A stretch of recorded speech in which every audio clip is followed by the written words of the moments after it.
CCE পদ্ধতি অনুসরণ করে প্রশ্নপত্রটি তোমাদের জন্য তৈরি হয়েছে। ফুল মার্ক 30, সময় 1 ঘন্টা। নেম, এই নেমের জায়গায় তোমরা তোমাদের নাম লিখবে, রোল নাম্বারের জায়গায় তোমরা তোমাদের রোল নাম্বার লিখবে পরীক্ষায়।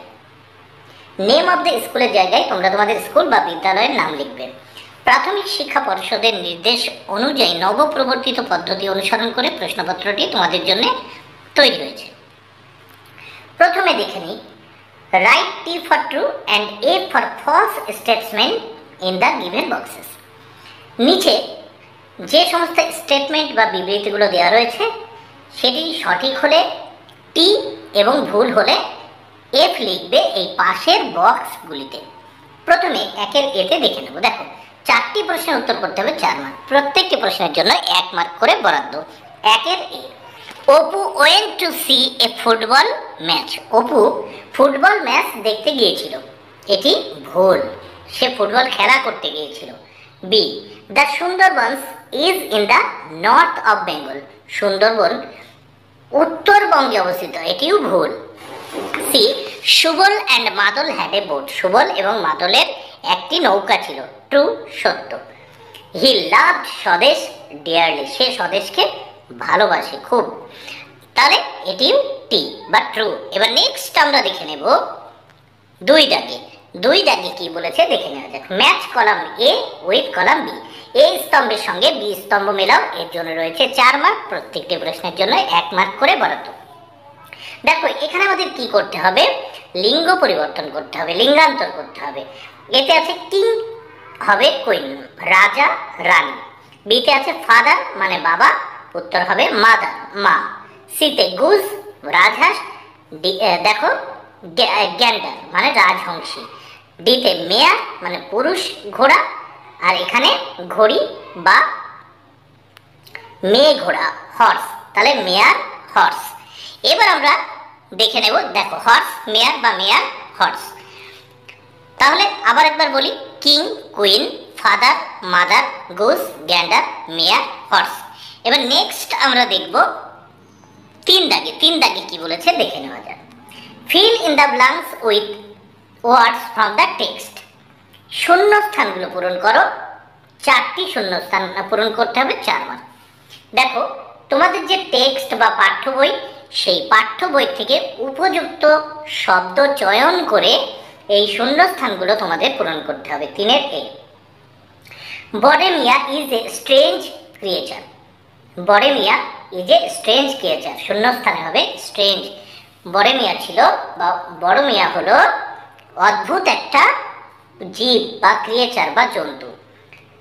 বিতে, it was a busy morning in a railway station.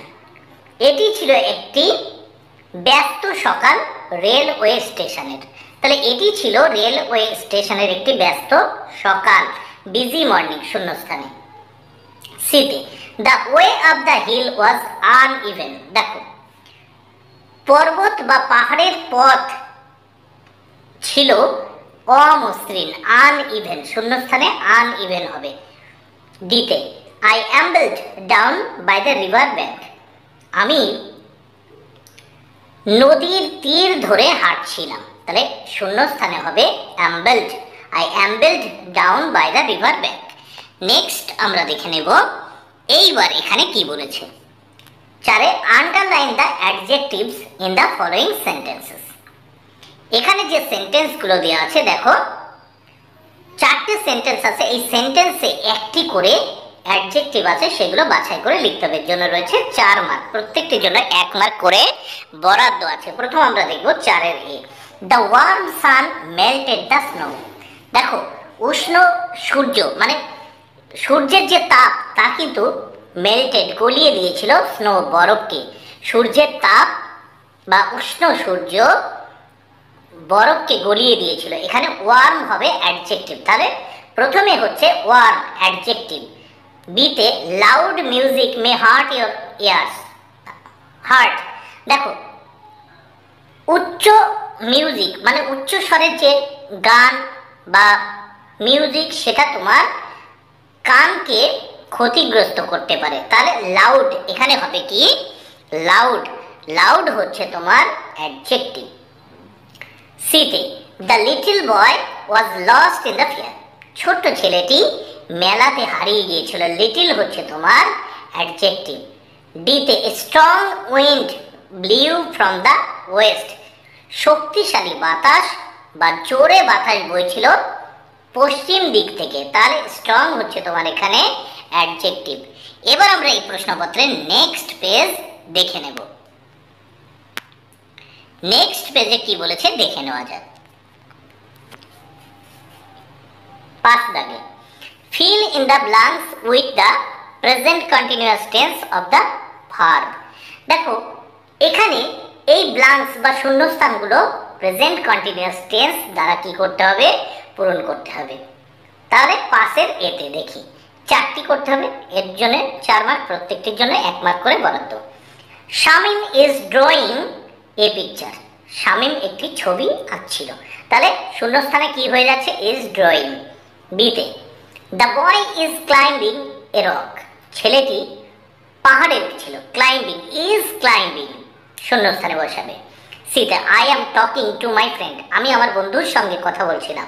Am talking, তাহলে শূন্যস্থানে তোমরা কি লিখবে, অ্যাম টকিং। দেখো টক দেওয়া রয়েছে, এর আমরা প্রেজেন্ট ফর্ম লিখছি, প্রেজেন্ট কন্টিনিউয়াস ফর্ম লিখছি অ্যাম টকিং। ডিতে দে আর ক্রসিং দ্য ডেজার্ট। তারা মরুভূমি পার হচ্ছিল। এবার আমরা দেখব নেক্সট 6 দাগে কি বলেছে। 6 দাগে দেখে নেব। Make sentences with the following words. দেখো নিম্নলিখিত যে দুটো ওয়ার্ড রয়েছে, এই ওয়ার্ড দিয়ে দুটো সেন্টেন্স তৈরি করতে হবে। প্রথম victory. We feel happy after the victory. আমরা জয় লাভের পরে খুব খুশি হয়েছিলাম। এবার ফরেস্ট।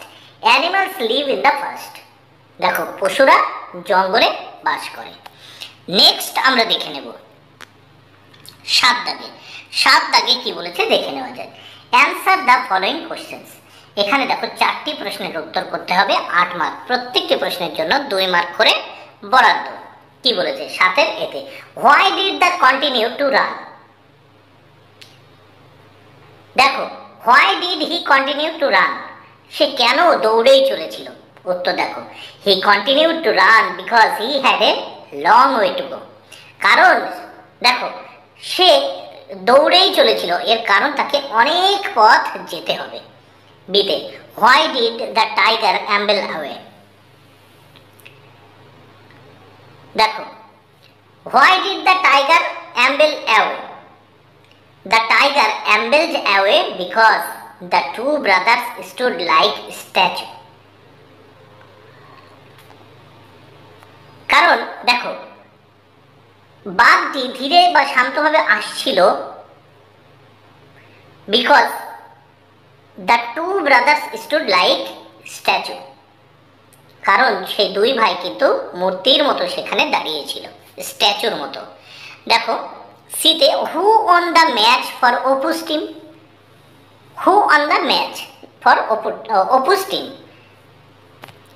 অপুর টিমের জন্য বা দলের জন্য কে জয়লাভ করেছিল।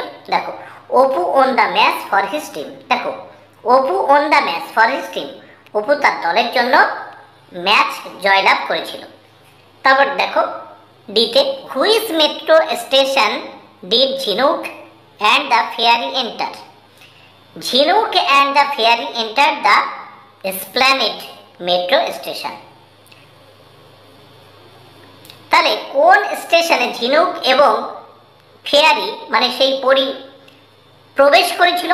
ঝিনুক অ্যান্ড দ্য ফেয়ারি, ঝিনুক এবং পরীটি প্রবেশ করেছিল enter the Esplanade metro station.